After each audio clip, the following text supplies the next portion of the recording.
Punjabi university Patiala एक बार फिर विवादां 'च नज़र आ रही है। पंजाबी यूनिवर्सिटी दीयां चुनौतियां जड़ियां ने होर भी वक्रे किस्म दीयां नज़र आ रही ने, क्योंकि जिस तरह के संघर्ष जिस तरह के वित्ती संकट नूं लैके पंजाबी यूनिवर्सिटी चुफेरियों घिरदी नज़र आती सी, तां एक बार फिर पंजाबी यूनिवर्सिटी अगे चुनौती जिहड़ी है वो होर भी वड्डी हो गई है। इस करके कि पंजाब सरकार ने अपने बजट विच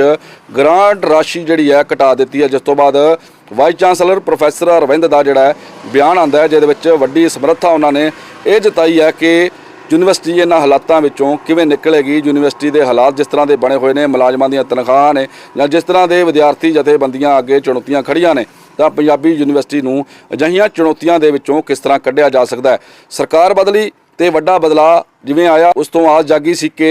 यूनिवर्सिटी टइयां ते दौड़दी नज़र आएगी। इस सरकार ने ग्रांट 200 करोड़ तो 164 करोड़ कर दी है, जबकि 500 करोड़ रुपया पंजाबी यूनिवर्सिटी नूं वित्ती संकट चों कढ़ण लई ग्रांट की लोड़ सी। परंतु जिस तरह ग्रांट नूं कढ़ाया गया तो विरोधी धिरां दे निशाने ते सरकार नज़र आ रही है। प्रताप बाजवा ने मुख्य मंत्री नूं चिट्ठी लिखी है, तो इस तरह ही सुनील जाखड़ ने भी खड़ियां चुनौतियां नूं लैके सरकार नूं घेरिया ते सरकार ते तंज कस्सिया कि जिस तरह की नीति की गल करती है, वक्रे मॉडल की गल करती है सरकार दी अपनी तो कोई सिक्ख्या नीति नहीं हैगी, परंतु जिस तरह दिल्ली के मॉडल नूं पंजाब विच इंप्लीमेंट करन दी गल कर रही है, तो वड्डियां चुनौतियां पंजाबी यूनिवर्सिटी अगे नज़र आ रही हैं। अपील जिहड़ी है वाइस चांसलर करते हैं कि यूनिवर्सिटी नूं बचाउण लई मुलाजम विद्यार्थी ते अध्यापक जथेबंदियां नूं ही अगे आना पेगा, तो जिस तो बाद यूनिवर्सिटी दे विच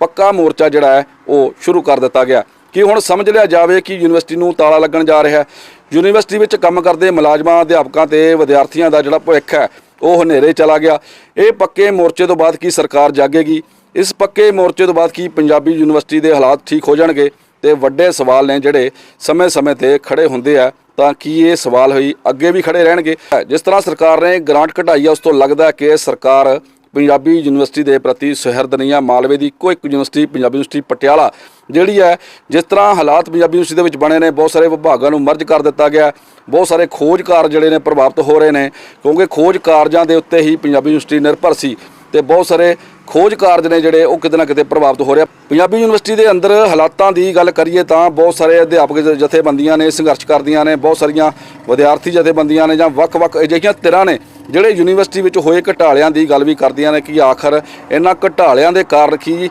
वित्ती संकट जिहड़ा खड़ा होया, क्योंकि ना तां यूनिवर्सिटी दे विच जिहड़े वख-वख वाइस चांसलर आए आ उन्होंने इन्हां दी जांच कीती है कि किहड़े घपले होए आ, किस तरह की भर्ती हुई है, किस तरह का स्टाफ बढ़ाया गया, तो किहड़ियां चोर मोरियां राही इत्थे भर्ती होंदी रही है, तो किसी ने भी जांच दे पक्ष तो पंजाबी यूनिवर्सिटी नूं इन्हां हालातां विचों कड्ढण लई कोई जोर नहीं दिता। जे प्रोफैसर अरविंद पंजाबी यूनिवर्सिटी के वाइस चांसलर बने तो उन्होंने इस पक्ष तो वेख्या जा रहा सी कि किते ना किते वो RSS नाल जुड़े हुए हैं, भावें कि उन्होंने कई थावां दे उत्ते स्पष्टीकरण भी दिता। परंतु जे ये भी गल कर ली जाए कि पंजाबी यूनिवर्सिटी दे विच बहुत सारे सिख चेहरे वाइस चांसलर वजों जिहड़े है वड्डा प्रभाव रखते रहे हैं, चाहे डॉक्टर जसपाल सी, जोगिंदर सिंह पवार सी, ते डॉक्टर बोपा राय सी, बहुत सारे वाइस चांसलर जिहड़े आ भाई जोत सिंह सी, डॉक्टर जोत सिंह सी। जे इन्हां सिख चेहरिਆਂ की गल की जाए तो एक मालवे की अजिही यूनिवर्सिटी दे विच सिख चेहरे का होना भी एक वड्डा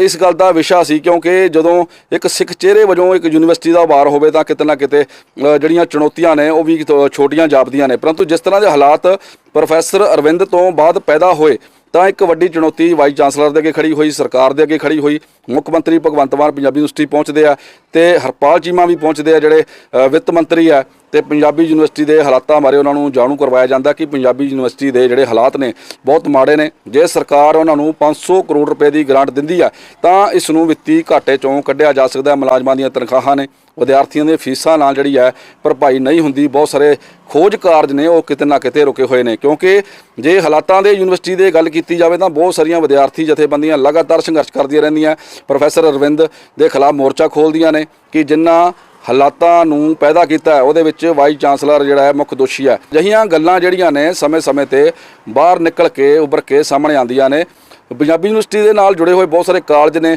बहुत सारा नॉन टीचिंग स्टाफ है, अध्यापक ने, प्रोफैसर ने, जिन्हां दा भविख जिहड़ा किते ना किते खतरे विच नज़र आ रहा है। इहदे लई सरकार नूं किते ना किते जिम्मेवार मन्निया जा सकता है, क्योंकि जिस तरह अध्यापकों ने, प्रोफैसरां ने ਜਾਂ ਮੁਲਾਜ਼ਮਾਂ ਨੇ ਜਾਂ ਵਿਦਿਆਰਥੀ ਜਥੇਬੰਦੀਆਂ ਨੇ ਸੰਘਰਸ਼ ਛੇੜਿਆ। ਇਸ ਸੰਘਰਸ਼ ਤੋਂ ਇਹੀ ਲੱਗਦਾ ਕਿ ਪੱਕੇ ਮੋਰਚੇ ਵਿੱਚੋਂ ਕੀ ਕੁਝ ਨਿਕਲਦਾ। ਇਹ ਸੰਘਰਸ਼ ਕਦ ਤੱਕ ਚੱਲੇਗਾ, ਸਰਕਾਰ ਇਹਨਾਂ ਦੀ ਆਵਾਜ਼ ਕਦੋਂ ਸੁਣੇਗੀ, ਕਦੋਂ ਮੀਟਿੰਗਾਂ ਦਾ ਦੌਰ ਸ਼ੁਰੂ ਹੋਏਗਾ। ਆਖਰ ਬਹੁਤ ਸਾਰੀਆਂ ਮੀਟਿੰਗਾਂ ਜਿਹੜੀਆਂ ਨੇ ਵਿੱਤੀ ਘਾਟੇ ਨੂੰ ਲੈ ਕੇ ਸਮੇਂ-ਸਮੇਂ ਤੇ ਹੁੰਦੀਆਂ ਰਹਿੰਦੀਆਂ ਨੇ, ਪਰੰਤੂ ਜਿਸ ਤਰ੍ਹਾਂ ਪ੍ਰਾਈਵੇਟੇਸ਼ਨ ਹੋ ਰਹੀ ਹੈ, ਪ੍ਰਾਈਵੇਟੇਸ਼ਨ ਦੀ ਗੱਲ ਕੀਤੀ ਜਾਂਦੀ ਹੈ, ਜਾਂ ਇੱਕ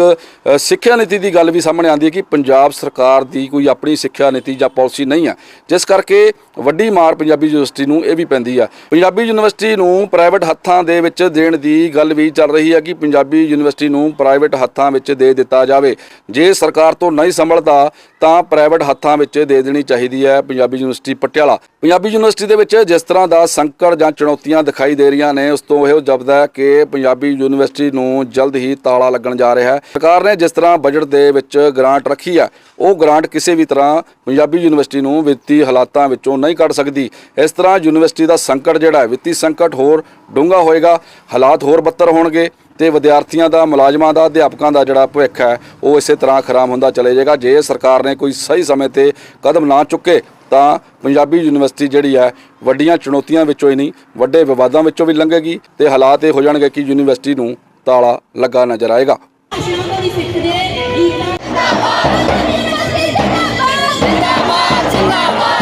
ਬਜਟ ਨੂੰ ਕਿਸ ਤਰ੍ਹਾਂ ਵੇਖਦੇ ਹੋ ਕਿ ਜਿਸ ਤਰ੍ਹਾਂ ਬਜਟ ਆਇਆ, ਬਜਟ ਦੇ ਵਿੱਚ ਪੰਜਾਬੀ ਯੂਨੀਵਰਸਿਟੀ ਦੀ ਜੇ ਗੱਲ ਕਰੀਏ ਤਾਂ ਸਰਕਾਰ ਇੱਕ ਪਾਸੇ ਕਹਿ ਰਹੀ ਹੈ ਕਿ ਅਸੀਂ ਪੂਰੇ ਪੰਜਾਬ 'ਚ ਪੰਜਾਬੀ ਲਾਗੂ ਕਰਨੀ ਹੈ, ਜ਼ਮੀਨੀ ਹਕੀਕਤਾਂ ਕੀ ਨੇ?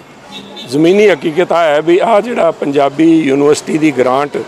200 ਤੋਂ ਘਟਾ ਕੇ 164 ਕਰੋੜ ਰੁਪਏ ਕੀਤੀ ਗਈ ਹੈ, ਉਹਦੇ ਨਾਲ ਇੱਕ ਗੱਲ ਬੜੀ ਸਪਸ਼ਟ ਹੋ ਗਈ ਵੀ ਕਿਉਂਕਿ ਜਿਹੜਾ ਕੰਮ ਹੈ ਕੋਈ ਪੰਜਾਬੀ ਨਹੀਂ ਸੀ ਕਰ ਸਕਦਾ, ਚਾਹੇ ਕਿੱਡਾ ਹੀ ਬੇਵਕੂਫ ਹੁੰਦਾ, ਚਾਹੇ ਪੰਜਾਬੀ ਪੋਲਿਟਿਕਸ 'ਚ ਹੈ ਜਾਂ ਨਹੀਂ ਹੈ, ਕੋਈ ਵੀ ਪੰਜਾਬੀ ਜਾਂ ਕੋਈ ਵੀ ਬੰਦਾ ਬਿਨਾਂ ਪੰਜਾਬੀ ਵੀ ਜਿਹੜਾ ਇੱਥੇ ਬੈਠਾ ਪੰਜਾਬ 'ਚ ਨਹੀਂ ਸੀ ਕਰ ਸਕਦਾ। ਕੰਮ ਕੀਤਾ ਦਿੱਲੀ ਵਾਲਿਆਂ ਨੇ। ਦਿੱਲੀ ਵਾਲਿਆਂ ਨੂੰ ਨਾ ਤਾਂ ਪੰਜਾਬੀ ਦਾ ਪਤਾ, ਨਾ ਪੰਜਾਬੀ ਯੂਨੀਵਰਸਿਟੀ ਦਾ ਪਤਾ, ਤੇ ਪੰਜਾਬ ਤੇ ਪੰਜਾਬੀ ਤੇ ਇਹਨਾਂ ਦੀ ਭਾਵਨਾ ਦਾ ਤੁਹਾਨੂੰ ਪਤਾ ਹੀ ਨਹੀਂ ਤਾਂ ਕੋਈ ਵੀ ਕਮਲਾ ਐਡਾ ਵੱਡਾ ਕੂੜ ਕੰਮ ਨਹੀਂ ਸੀ ਕਰ ਸਕਦਾ ਜਿਨ੍ਹਾਂ ਨੇ ਕੀਤਾ। ਅਜੇ ਵੀ ਮੌਕਾ ਪਿਆ ਭਗਵੰਤ ਮਾਨ ਜੀ, ਪਹਿਲਾਂ ਵੀ ਅੱਖਾਂ ਦਿਖਾਈਆਂ, ਹੁਣ ਵੀ ਅੱਖਾਂ ਦਿਖਾ ਕੇ ਤੇ ਸਵੇਰੇ ਗ੍ਰਾਂਟ ਲਾਗੂ ਕਰਾਓ।